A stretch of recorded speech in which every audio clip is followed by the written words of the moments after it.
The Crusades were a series of 4 military campaigns called for by popes who organized these wars with European kings during the latter centuries of the Holy Roman Empire.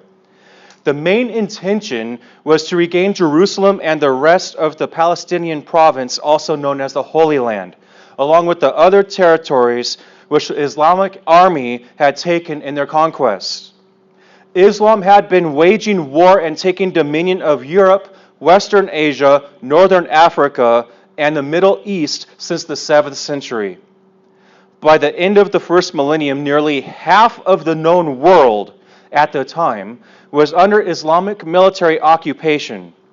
There were numerous battles during the Crusades, which were an act of defense against the Islamic invasion, and to this day, Islam still claims ownership of the Temple Mount, although the Jews restored a national Israel and regained the land, including Jerusalem. The Dome of the Rock and the Al-Aqsa Mosque, both built in the 7th century, still stand on the Temple Mount, not having been destroyed by Israel for the sake of peace, and they have long had plans to construct a new temple next to the Dome of the Rock, but word is they have carved the foundation stones for this temple, but politics, truly rather God's providence, has prevented the construction. The Crusades are divided into 4 campaigns. These divisions exist because a war was only considered a crusade when a pope and the kings organized a war for a specific cause against the Turks. As I mentioned, there had been centuries of battle beforehand, and there was not a pause in battle between the Crusades. And fighting did not cease after the Fourth Crusade. For example, the Byzantine Empire had battles and wars with Islam going back to the 7th century, but they were issues of territory, issues of defense, and issues of taking back what was captured by the Byzantine Empire, taking back what had been captured of the Byzantine Empire, and the Byzantine Empire defending itself against attacks from the Islamic army. The First Crusade, 1094. 2 years before the First Crusade, Byzantine Emperor Alexius I asked Pope Urban II for assistance against the Turks to regain Asia Minor, known today as Turkey. This may sound like a detour, but it is important to understand. Both the Eastern and Western churches were and still are to this day mystical and superstitious. For example, you know their belief in Marian apparitions, such as in Fatima, the crying and bleeding paintings and statues, and Mary appearing in such objects as tortilla chips. And it is believed that there are great blessings to be in the presence of these Marian apparitions, and even more so to own an object that Mary appears in. In the period of the Crusades, it was believed that the soil of the Holy Land was actually sanctified because Christ had actually been on it, and that by taking pilgrimages to the Holy Land, they would be given special blessings for having been there where Christ had stood. Remember, Islam had laid claim to the Holy Land, both politically and theologically speaking, and had taken it through war. They persecuted and slaughtered the Christians who went out on a pilgrimage through the Islamic-controlled territories. In 1094, multiple popes claimed the right to the papacy, unlike now where we have one living pope and one retired pope, Benedict XXVI, who is retired, and Francis, who is currently active but considering retirement. We could have 3 popes by the end of this year. Pope Urban II was a disciple of Hildebrand, who we spoke about 2 lectures ago. Urban II thought that leading a religious crusade would be a great political move to help dethrone King Henry IV and to remove Pope Clement III. Pope Urban II held a council in Clermont, France, where he successfully urged leaders across the continent to cease from warring against each other and instead unite to take back the Holy Land from the Muslims. It is said that the citizens of Western Europe had sincere and genuine religious enthusiasm and wanted to be free from the Islamic invasion and wanted to free the Holy Land from the Islamic invasion as a perceived act of dedication to Christ. Nick Needham, the author of 2,000 Years of Christ's Power, wrote that the Crusades were pilgrimages carried out in the form of warfare, and that the name which the Crusaders took for themselves suggested this religious motive, because the very word crusade comes from the Latin word crux, meaning cross. And a crusading knight would have an image of the cross as a symbol of his allegiance. He also wrote that some men actually had a cross branded onto their body. The Crusaders also misinterpreted what Jesus said about taking up the cross and following him. And at the instruction of Pope Urban II, they also misunderstood the declaration by Jesus that whoever desires to come after me, let him deny himself and take up his cross and follow me. People applied these sayings of Jesus to the military crusades. By the Third Crusade, each nation's soldiers were represented with a cross made up of a different color. For example, the English soldiers had a white cross, and the French soldiers used a red cross. Most of the soldiers involved in the crusade were nobility, a warrior class of professional soldiers. These Western European soldiers fought on horseback and were called knights. While most of the knights were from aristocratic families, surprisingly, there were some monastic orders which were knights. For example, I'm certain that all of us at some point in our lifetime have heard of the Knights Templar. This was one group of monks that had become knights. They got their name due to the order being in Jerusalem, and their responsibility was to guard the Temple Mount, Knights of the Temple. Before every battle during the Crusades, the knights had to go to a priest for confession and for the Lord's Supper. The papacy promised rewards in heaven to the crusading knights, including giving them indulgences, which would give a reduction of their time in purgatory. There will be more time to go in more detail over this in the coming months when we go through Martin Luther and the Reformation, or you can listen to my 2020 Reformation Day message on Facebook or our YouTube account. And I touched on the doctrines of supererogation, indulgences, the treasury of merits, and purgatory. In the Second Crusade, Pope Eugenius III also offered indulgences, and he took it a step further than Urban. He promised eternal life to everyone who fought the Turks in the Holy Land.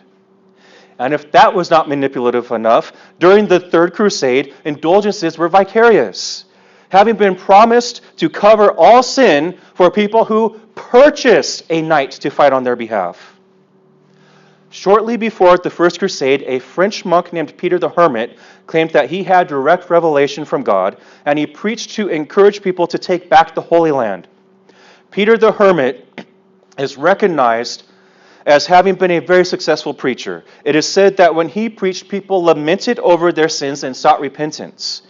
Peter had successfully gathered an army said to be of around 20,000 people.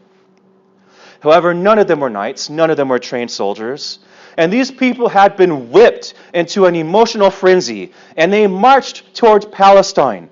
But on their way from Germany to Palestine, they encountered a large number of Jews whom they slaughtered. And this is believed to have been the first very intense wave of anti-Semitic behavior during the medieval Europe. When this army reached Asia Minor, they were slaughtered by the Turks. However, Peter the Hermit managed to escape, and he was present when Pope Urban's first wave of crusaders captured Jerusalem in 1099.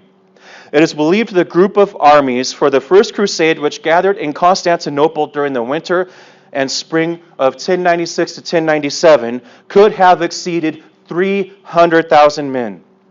The success of the First Crusade restored Asia Minor to the rule of the Byzantine Empire and set up for independent crusader states in Syria and in Palestine. These were Edessa, Antioch, Tripolis, and the Kingdom of Jerusalem. The Second Crusade began in 1147 and took place after the fall of the Latin kingdom of Edessa to the Turks in 1144. Pope Eugenius III had called for the Second Crusade, but the most influential person behind the crusade is believed to have been Bernard of Clairvaux. Bernard was a knight who had taken part in the First Crusade.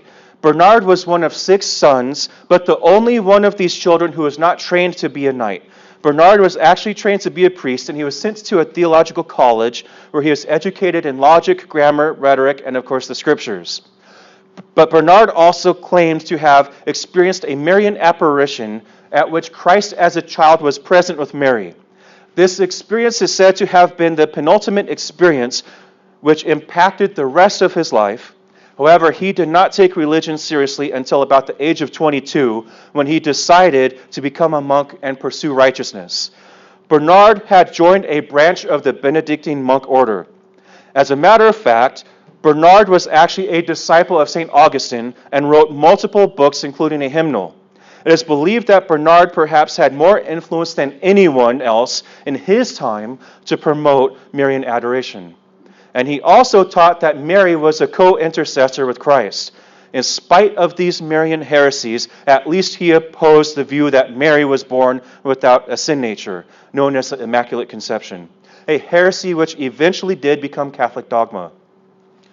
Pope Eugenius III was previously a monk who served under Bernard of Clairvaux and reached out to Bernard for assistance in gaining support for a Second Crusade. Bernard gladly assisted. He traveled throughout Western Europe, preaching a call for people to gather and rise to rescue Jerusalem from the Muslims. Bernard wrote the monastic rule or set of doctrines that were followed by the Knights Templar. The Second Crusade was led by King Louis VII of France. No, not the monkey from the Jungle Book. And the Holy Roman Emperor Conrad III. The Eastern Church had not asked for help, and therefore the Western Crusaders were not well received and they were not supported. The Second Crusade was a disaster, and while most people had blamed the lack of success on the Eastern Church's lack of contribution, Bernard of Clairvaux taught that the defeat was a judgment from the Lord for their unrepentant sin. Even though the Second Crusade ultimately failed, there was one area of success, as a group of knights from England and the Flanders is modern-day Belgium, they were sailing to go to the Holy Land. But they stopped in Lisbon, where the western coast of Spain had been taken over by the Muslims, and these soldiers successfully captured the city, slaughtered the entire Muslim population, and started a new settlement, which became a new Catholic nation known as Portugal. A few decades after the failed Second Crusade, the Muslims gained strength, and Kurdish General Saladin took over control of Egypt, and his armies once again surrounded the area designated as the Kingdom of Jerusalem. The following summer, the Muslims defeated the Latin armies and recaptured Jerusalem. A few months afterward, Jerusalem was recaptured by the Muslims. A third crusade took place when 3 kings worked together to lead crusade.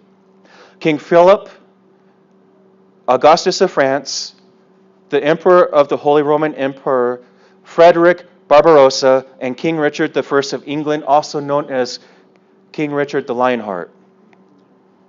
The Third Crusade was initially a disaster. However, they did eventually have success, and they recaptured the territory around Jerusalem, including a town called Acre, which was a very important center for trade and commerce internationally. In this Third Crusade, the Muslims did keep Jerusalem.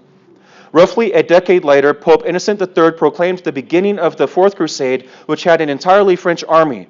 The French soldiers' mission was to take Egypt from the Muslims, but the French had to work out travel arrangements with the Italians. The agreement for transportation was as follows. Before the French soldiers would be taken to Egypt for battle, the French soldiers would be taken to fight alongside the Italians in a Dalmatian city that had succeeded from the Venetian Empire and joined the Kingdom of Hungary. This meant that this crusade would begin with Catholics fighting Catholics instead of fighting the Muslims. There were religious consequences for this battle. Pope Innocent III excommunicated the French and Venetian knights, but eventually he did restore the knights because he needed an army. A short while later, Byzantine Prince Alexius Angelus, who was the son of Emperor Isaac II, paid French and Venetian military to help Henry regain the throne of the Byzantine Empire, and Pope Innocent III forbade the French and the Italian knights from assisting the Byzantines because they had long been excommunicated. But they ignored the Pope and they went to Constantinople, where they removed the emperor, and Alexius then took the throne. The French and Venetians seized Constantinople a little while later because Alexius was unable to fulfill the obligations of his payment to the Crusaders. After the French and Venetian army worked together to take Constantinople, a French noble became emperor of a now Latin kingdom of Constantinople, and he co-led the kingdom with other French nobles who served as governors in the Byzantine Empire. They also attempted to make the Eastern Orthodox Church subjects to the Pope by installing a Western Catholic Patriarch of Constantinople. However, this effort did not work because the Eastern Orthodox remained faithful to their own church and their own Patriarch. The Byzantine Empire never recovered from this Fourth Crusade, even though they did eventually recapture Constantinople in 1261. The attempts of the French and Italians to use political force to unite the Eastern and Western churches by forcing the Eastern Orthodox Church to submit to the papacy only served to increase the divide between the East and the West, which remains to this day. I had already mentioned there were truly more than 4 wars, but these 4 were considered the most significant. There was a series of battles which took place after this last major crusade. I'll share one that I found the most interesting and significant. Roman Emperor Frederick II had much appreciation for the Muslim culture and was also an enemy of the papacy who had been excommunicated by Pope Gregory IX. Emperor Frederick successfully used diplomacy to regain Jerusalem, Bethlehem, and Nazareth from the Muslims. However, Frederick crowned himself king of Jerusalem, and the Muslims retaliated and recaptured Jerusalem in 1244. Ever since this event, Jerusalem has been lost to the Western Church. Since the end of the 13th century, all of the Latin territory in the Middle East has been under Islamic control, and by the 14th century, Islam reached all the way across Asia to the Philippines and Indonesia. The Roman Catholics and Muslims have been fighting in the Philippines as recently as the 19th century officially, and continue unofficially to this day. Remember these few things. The idea and practice of religious wars or holy wars to destroy an enemy of the Roman Catholic Church evolved to the practice of using crusades against groups deemed heretical and dissenting groups in Western Christendom. This will go into further when we reach the pre-Reformers and the Reformation. During the era of the Crusades, the Roman Catholic Church was full-blown apostate. It was almost the church that we know it as today. But in many ways, through providence, these wars and battles, along with the Crusades, prevented Christianity from being wiped out in an Islamic takeover of the planet. With the preservation of the Western Church, the path was there for the pre-Reformers, Wycliffe and Huss, and later the Reformation. After all, we cannot reform what no longer exists. Let's pray. Heavenly Father, please help us to not have a hostile attitude about these things that have happened in history. It's easy to look at what the Islamic religion has done to your church over time and have a negative and hostile attitude and not see the people now as not guilty for what happened hundreds, if not thousands of years ago. Instead, these people are the mission field. So is the Roman Catholic Church. We're going through so many different heresies that you led people to refute, and you led people to reform your church. But these people are deceived. Help us to have a gentle, kind heart that will share the true gospel of Christ, not knowing who among them may be your elect. And help us in these upcoming minutes before our church service starts to enter into a heart and mind of worship and praise and fellowship. After all, we are here for your glory, not for our own. In Christ, amen.